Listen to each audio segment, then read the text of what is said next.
Olá, eu me chamo Grace Lessa, sou enfermeira e consultora aqui na Get Gestão Integrada em Saúde e venho na aula de hoje falar com você sobre a portaria 161. Essa portaria foi lançada pelo Ministério da Saúde no dia 10 de dezembro de 2024 e ela estabelece a metodologia de cálculo para o componente vínculo e acompanhamento territorial, componente este que é o componente 2 da portaria de cofinanciamento federal da atenção primária. Vamos entender um pouquinho mais sobre essa portaria, então? Bem, a portaria 161, ela é específica do componente 2, então, do cofinanciamento federal da atenção primária, que é o componente de vínculo e acompanhamento territorial. Na portaria 161, o Ministério da Saúde divide este componente, vínculo e acompanhamento territorial, em duas dimensões principais. Dimensão 1 é dimensão cadastro e dimensão 2 é acompanhamento. Então, terão as regras tanto para cadastro e valores e regras e valores de acompanhamento. Bem, como é que funciona, então, essas regras dentro dessas duas dimensões? Primeiro, que o Ministério diz que, para fins dessa portaria, ele considera atualizado aquele cadastro que ele ou foi inserido ou ele foi alterado dentro do sistema de informação nas últimas 24 meses, então, nos últimos 2 anos. E essa informação, obrigatoriamente, precisa migrar da sua base local para o SISAB.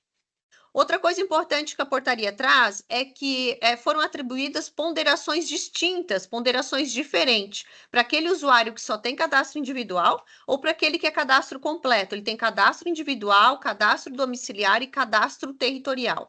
Inclusive, o Ministério traz aqui na portaria 161 que este valor ele é o dobro, então a ponderação para quem tem o cadastro completo, que é o individual com cadastro domiciliar e territorial, vai valer o dobro de quem só tem o cadastro individual. Então, essas regras precisam ficar muito bem claras, né, para todos os profissionais, principalmente gestores da atenção primária, para entender de fato, né, a importância de ter realmente essa população cadastrada e acompanhada. O artigo 5º dessa portaria, ele fala também sobre a vinculação. Talvez muitos que estejam aqui assistindo hoje lembram que já com o Previne Brasil a gente tinha aquela discussão, né, de vínculo do paciente. Ele pertence, ele está cadastrado na unidade A, mas ele tem mais vínculo com a unidade B. Então, a qual unidade esse paciente está de fato vinculado? O Ministério diz que ele vai seguir alguns critérios para que realmente esse paciente seja vinculado e para qual unidade ele será vinculado. O critério primeiro que vai ser utilizado é a equipe em que o usuário apresentar o maior número de atendimentos no período de 1 ano. Então, aquela unidade onde o usuário tem mais atendimentos no período de 12 meses, no período de 1 ano, é a unidade onde ele será vinculado. Então, ele pode estar cadastrado na unidade A, mas ele tem mais vínculo, às vezes, com a unidade B. Pode acontecer, desde que ele tenha mais atendimento em 1 ano.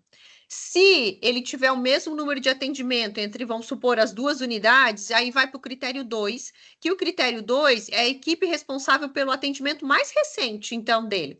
Ou, caso ainda não consiga atingir, pode ser o critério 3, que é a equipe em que o usuário tem o cadastro mais atualizado. Tá? Então, esses são os 3 critérios que o Ministério vai utilizar para a vinculação do usuário. Isso também é importante que gestores compreendam, né?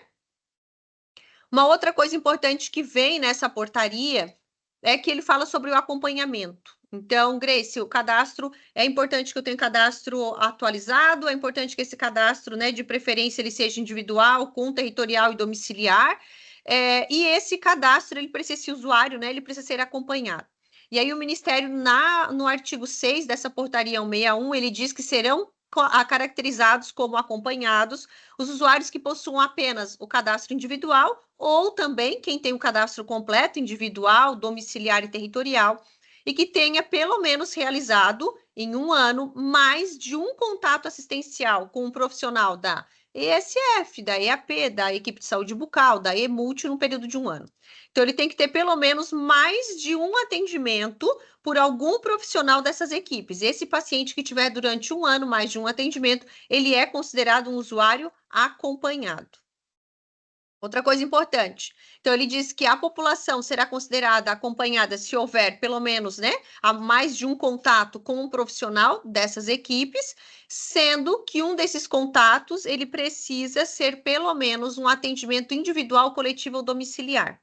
O Ministério ele traz que somente procedimento não será considerado, tá? Então é importante que seja feito atendimento, que pode ser individual, pode ser coletivo ou pode ser inclusive domiciliar.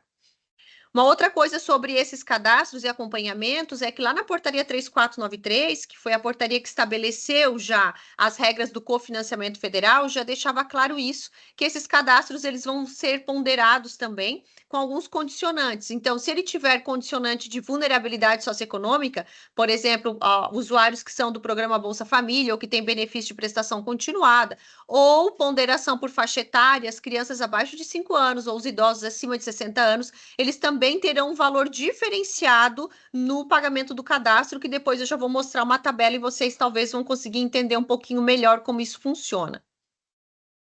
Ele diz o seguinte, eu já tinha até comentado aqui, né, que a realização exclusiva de procedimentos não será considerada para fim de acompanhamento. Então, tem que ter o acompanhamento individualizado, ou coletivo, ou domiciliar.